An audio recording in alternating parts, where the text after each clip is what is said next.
Segunda, sincera, segundou, mais uma vez, meus amigos, e bora simbora começar a nossa semana bem direitinho, fazendo o que vocês perguntam? Falando muita água sobre guitarra, hoje diretamente, sem nenhuma enrolação, diretamente para a primeira pergunta. Em qual você iria, Valitor GP200, Boss M90 ou uma boa e velha Boss GT100 usada? Então, é o Team Oliveira, eu acho. Então, primeiramente, entre essas duas, GP200 e Boss M90, assim, em primeiro lugar, elas estão em faixas de preço bem diferentes, né? Principalmente a faixa de preço que elas chegam no Brasil. A GP200 está chegando a R$ 1.883, falando de hoje, com produtos já no Brasil, então com frete bem rápido, diretamente pelo AliExpress. Inclusive, fique ligado que se você tiver afim dessa pedaleira, ela chega no Brasil e o estoque dela dura pouco tempo, tá? Exatamente porque tem muita gente afim. Se você quiser, o link tá aí embaixo na descrição, junto com a planilha, com vários equipamentos do AliExpress, tanto aqui no Brasil quanto lá fora. Tá tudo aí embaixo, beleza?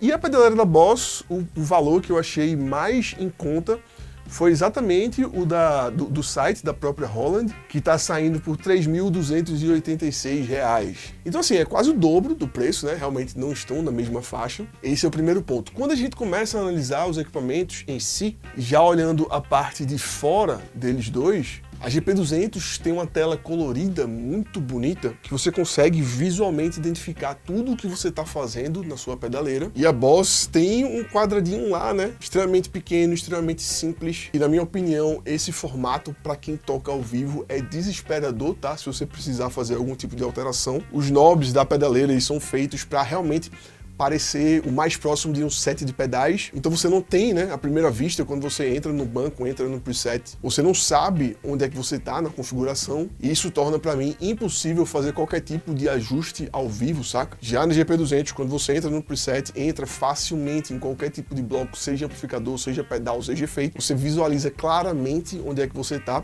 e consegue fazer o ajuste muito rapidamente, de uma forma muito intuitiva. Olhando a parte de entradas e saídas das pedaleiras, a GP200 tem saída estéreo XLR, o que também facilita muito ao vivo, tá? Além disso, eu acho que a GP200 ainda é um pouco menor do que a M90 e tem exatamente o mesmo número de foots, né? As duas têm 8 foots e um pedal de expressão. Quando a gente vai falar do som, o som dos amplificadores da Valitor são infinitamente superiores, tá? Muito melhores do que os amplificadores da Boss. Muito mais fáceis de você chegar no timbre, além de ser muito mais em quantidade, tá? A Boss M90 nada mais é do que uma redução gigante das suas irmãs mais velhas, principalmente da Boss GT1000. O som é o mesmo, mas é tipo um equipamento extremamente capado com um número muito inferior de possibilidades de timbres. Então você tem apenas uma fração, tá? Uma parte da quantidade de amplificadores que a Boss simula. E como todo mundo sabe, no mercado a Boss é a pior de todas em simulação de amplificador, é a que mais se distancia do som real de amps. Você pode conferir isso no vídeo do Léo Gibson, comparando a Boss GT1000 com qualquer outra pedaleira. A conclusão sempre é a mesma, tá? Então a GP200 vai ser muito mais fácil, muito mais tranquila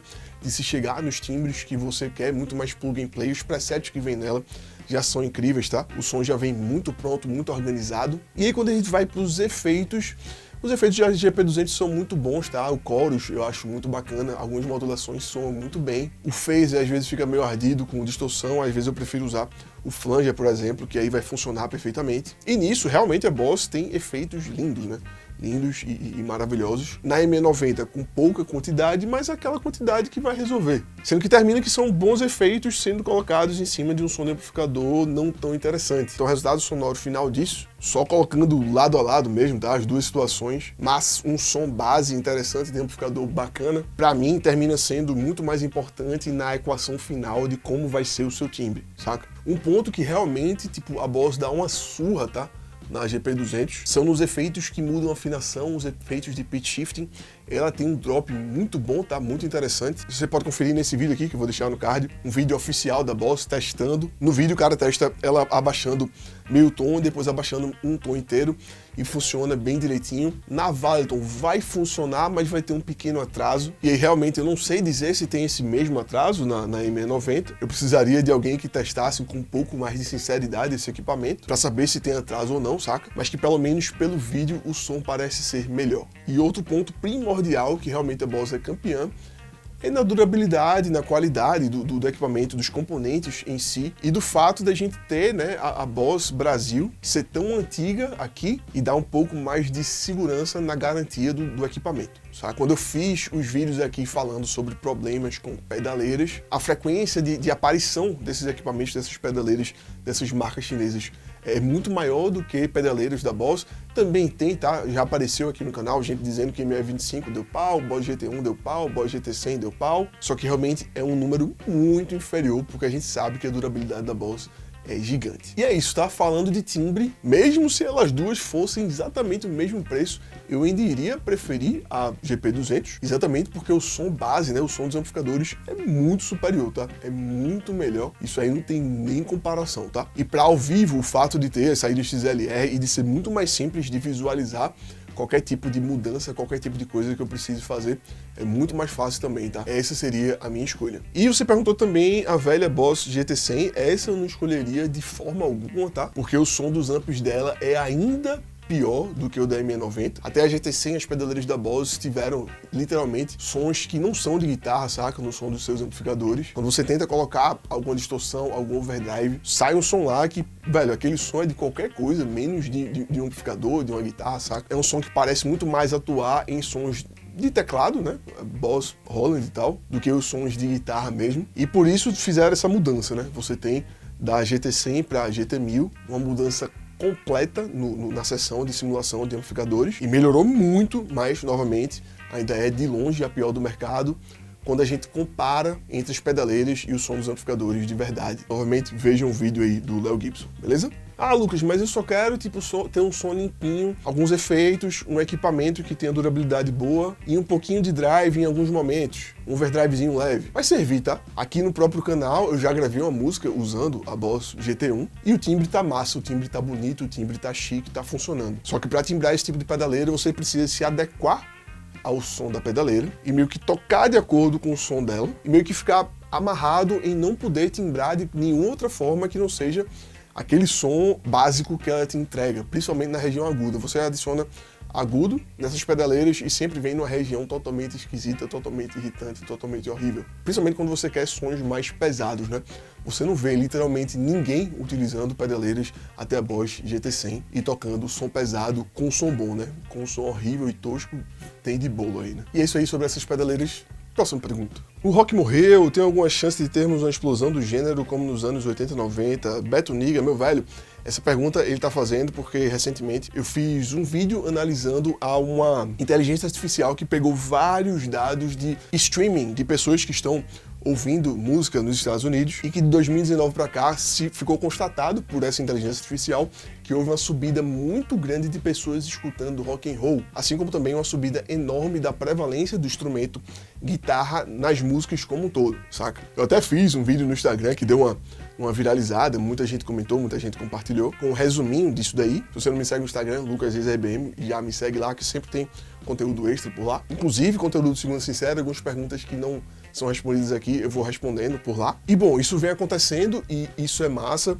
mas realmente como era nos anos 80, nos anos 90, até ali, comecinho dos anos 2000, muito difícil que aconteça, não porque o rock não é massa, o rock continua sendo uma coisa incrível, mas porque existem muitos outros estilos, muita gente fazendo todo tipo de música e todo mundo meio que mordendo um pedacinho dos ouvintes, saca? Então é muito difícil você criar um fenômeno que todas as pessoas vão ouvir ao mesmo tempo, que tem algum tipo de característica extrema, como por exemplo o rock, né? Que tem guitarras, que é uma coisa mais pesada. Você pode, por exemplo, criar algum artista pop que tenha em algumas músicas uma presença de uma guitarra mais rock e todo mundo gostar. E dar essa explodida, né? Ficar conhecido mundialmente. Mas, realmente, sons mais específicos são mais difíceis disso acontecer. Saca? O rock vai continuar sendo muito grande, vai continuar arrastando milhares, milhões de pessoas, mas o que parece que vai acontecer é que cada vez mais vai haver um nivelamento entre os estilos musicais mais famosos. Por exemplo, pro rock ter dado essa subida, muita gente tem ouvido muito menos hip hop, que foi uma febre, né? Teve um pico, teve um auge gigante do hip hop, do rap, todo mundo ouvindo isso o tempo todo, sendo que muita gente cansou e passou a também ouvir rock, o que deu essa equalizada entre os estilos. Isso é muito claro nas estatísticas em que o hip hop deu uma descida, o rock deu uma subida. Pode ser que isso aconteça com algum outro tipo de estilo novo que vire febre e dê uma pipocada, mas estilos que já estão aí, e isso acontecer de novo, aí eu já acho bem provável, saca? Mas, velho, tipo, estando equalizado os estilos com o número de ouvintes parecidos, todo mundo já consegue trabalhar muito bem, tipo, no mesmo nível, e isso é excelente, saca? Assim, por mim, tá ótimo, beleza? Próxima pergunta. Qual o melhor amplificador para tocar Pearl Jam e Foo Fighters ao vivo? Uso uma Pod HD 500X. Júlio Rabi, velhão, você tá falando do Foo Fighters, é uma banda que é bem complicada, né? Você determinar um único som de guitarra. Você tem o Dave Grohl, que geralmente pluga em mesa Boogie, né? Que ele tem aquele som que não é tão aberto e exagerado quanto um som de um Marshall. Tem um grave tipo muito mais moderno e definido. Esse é o som do Dave Grohl. Você tem o som do Chris Shiflett, né? Que é um cara mais clássico, então o som limpo dele, ele toca muito de Vox, e os sons de drive dele, ele toca de Friedman, que é nada mais do que tipo um Marshall com esteroide, né? Um Marshall com mais ganho. E ainda tem uma terceira guitarra do Pat Smear, que é tipo um cara que tem um som muito mais sujo. Eu já vi ele usando bastante, por exemplo, 5150, tipo amplificadores muito mais modernos e mais voltados para tocar sons mais pesados, e ele soa muito mais sujo, né? Então, nem entrando no Pearl Jam, só falando do Foo Fighters, você já tem 3 timbres completamente diferentes, tá? Então, a estratégia é realmente, tipo, ver qual é a guitarra, né, que você vai fazer na música que você vai tocar do Foo Fighters. Não sei se sua banda tem apenas uma guitarra ou duas, e do Pearl Jam também, e tentar identificar qual é o som que tá vindo daquela guitarra, saca? Porque do disco Wasting Light mesmo, por exemplo, tem muita música que tem 3 guitarras acontecendo, 3 guitarras fazendo coisas completamente diferentes, com timbres completamente diferentes. Então vai depender da linha que você for tocar. Beleza, beleza? Próxima pergunta. Como equalizar o som da pedaleira no PA? Cria os timbres no fone Superlux HD 6181, que é exatamente esse fone aqui, que eu tenho 2 e indico bastante vocês comprarem um fone bom, bonito e barato, basicamente, excelente. Sei que ele não é o melhor fone, mas geralmente o som fica bom. Mas no PA dá uma sobra de agudos super irritante, mesmo eu cortando bastante os agudos. Então, Miqueia 9. Então, algumas coisas. Realmente, você timbrar no fone, você vai ter uma impressão muito diferente do som de verdade, principalmente nos graves, tá? Como o fone ele tá muito pertinho do seu ouvido, existe um efeito no áudio que é Proximity Effect, que é o efeito da proximidade. Quanto mais perto do seu ouvido a fonte sonora estiver, mais impressão de grave você vai ter, e um grave mais embolado, tá? A onda do grave não vai ter espaço para viajar, e vai ficar só o grave emboladão mesmo. Então já de cara pode ser duas coisas, né? Pode ser que por esse tipo de impressão você esteja cortando muito grave, e quando chega na situação ao vivo, num PA que tem muito mais volume, a sua guitarra fique magrinha e fique muito estridente, porque você não está ouvindo, né, no seu ouvido como se fosse um fone de ouvido muito pertinho. Ou pode ser também que você esteja mantendo os seus graves e adicionando mais agudos para a sensação de mais agudo, fazer com que você não coloque tanto volume quando você está tocando e não chegue a sentir esse gravão, o que parece que não é o caso, né, que você disse aí que já corta agudos. Essas duas situações podem acontecer, como outras também, né, de simplesmente o fone não ser o mais fiel possível.